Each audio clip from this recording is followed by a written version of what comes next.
आजचा दिवस 9वा.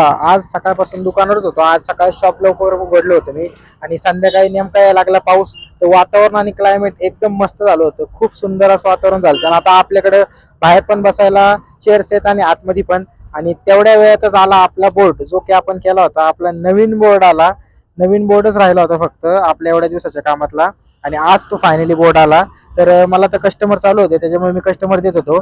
हर्षल शेठ, आकाश, अभि ते सर्वजण थांबले होते तिथं आणि बोर्डवाले त्यांचं काम करत होते. फिटिंग वगैरे करण्यासाठी बोर्डला मी आधीच अँगल लावून ठेवले होते आणि कस्टमर देत होतो. कारण की कस्टमर देता देता बोर्डचं बघायचं होतं, पण हर्षल शेठ तिथं होते, त्याच्यामुळे मला काही टेन्शन नव्हतं. तुम्हाला मी सांगितलं तसं हर्षल शेठ एकदा कुठलं काम हातात आलं ना, ते पूर्ण करणार म्हणजे करणार. आणि आपला बोर्ड बघा असा दिसतोय. तर आता लावल्यानंतर कसं दिसतंय ते तर बघूच आपण. आणि फायनली मला नवरात्रमध्येच बोर्ड आपला यावा असं वाटत होतं ना, आपलं काम पूर्ण व्हावं. आणि दसऱ्याच्या आधी आपला बोर्ड आला आणि आपला बोर्ड एकदम पद्धतशीर लागला. हाच विचार चालला होता की आता सर्व जे मनात काम होतं ते एकदम व्यवस्थित झालेले आहे. आता देवी आईच्या आशीर्वादाने आपल्याला पुन्हा एकदा टॉप स्पीड पकडून व्यवसायाला सुरुवात करायची तर आहेच आहे.